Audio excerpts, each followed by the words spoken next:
যেই স্পিডে আমরা ভেবেছিলাম তদন্ত এগোবে, ইনভেস্টিগেশন এগোবে, সেই স্পিডে এগোচ্ছে না।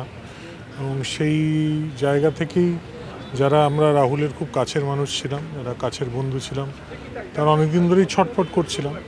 তো ফাইনালি যখন আইডি, শ্রীজাত ওরা যখন আমাকে এটা পাঠালো, তো আমার মনে হলো যে মানে হাই টাইম আর কি, মানে একটু কিছু প্রশ্ন তোলা দরকার, এই প্রসেসটাকে আর একটু মানে অ্যাক্সিলারেট করা দরকার, যে তদন্ত এবং এক্স্যাক্টলি কী হয়েছিল এটা জানার যে প্রসেসটা, সেই প্রসেসটা আরও ফাস্ট হওয়া উচিত। এবং উইচ ইজ ওয়াই আমরা সবাই এসছি। এবং মানে কাল থেকে অনেক অনেক অনেকে আমার ফোন করছে, কারণ আমি শেয়ার করেছি, তো অনেকে জিজ্ঞেস করছে যে এটা কে ডেকেছে, কোন সংগঠন, ইত্যাদি ইত্যাদি। এখানে আমি রাহুলেরই হোয়াটসঅ্যাপে একটা ছোট ইয়ে, আমি আমার মন ছোট্ট সংগঠন, মানে প্রত্যেকজন এখানে তার নিজের যে এসছে সেই ডেকেছে, কাজে এটা কোনো আলাদা সংগঠনের ডাক নয়। রাহুলের কাছে যারা আছে ছিলেন, মানে এখনও পাস্ট টেন্সে বলতে অসুবিধা হচ্ছে, বাট যাই হোক, তো তারাই ডেকেছেন এবং তারাই এসছেন এবং তারাই জড়ো হয়েছেন। ইন্ডাস্ট্রিতে সুরক্ষার ব্যাপারটা কিন্তু খুবই নড়বড়ে, খুবই নড়বড়ে। এবং সেই নড়বড়ে অবস্থায় আমরা আশা করছি যে এই জিনিসগুলো এবার স্ট্রিমলাইনড হবে।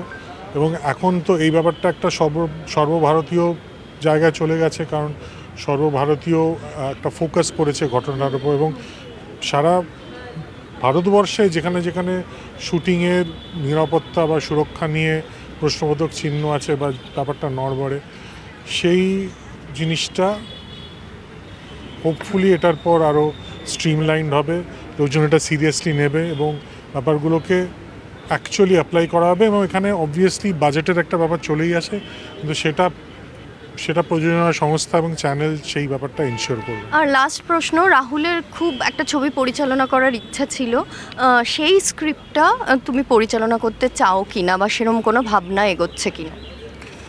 রাহুলের শেষ ইচ্ছে ছিল একটা স্ক্রিপ্ট পরিচালনা করার, এবং সেই স্ক্রিপ্টের গল্প বহুবারও আমাকে করেছিল। ইনফ্যাক্ট আমি যখন সেই জানলাগুলোর আকাশ ছিল এই নাটকটা দেখতে গেছিলাম, তখন আমি দেখে মনে হয়েছিল যে এটাই সেই স্ক্রিপ্টটা কিনা।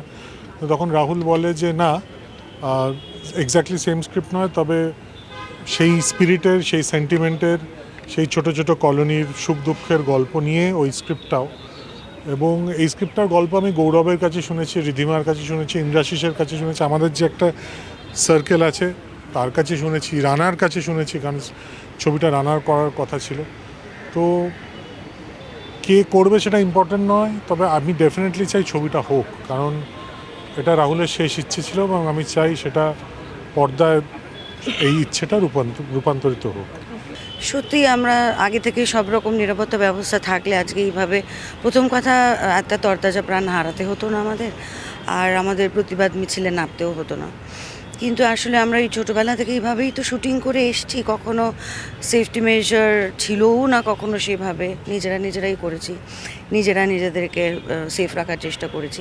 কিন্তু এটা যেহেতু আমরা একটা ইন্ডাস্ট্রি বলি, ইন্ডাস্ট্রির মতো সব রকম ইনফ্রাস্ট্রাকচার থাকার প্রয়োজন আছে, যাতে ভবিষ্যতে এই ধরনের কাজ করতে গেলে কখনো সঠিক নিরাপত্তা ব্যবস্থা থাকে এবং এইভাবে কাউকে আমাদের হারাতে না হয়।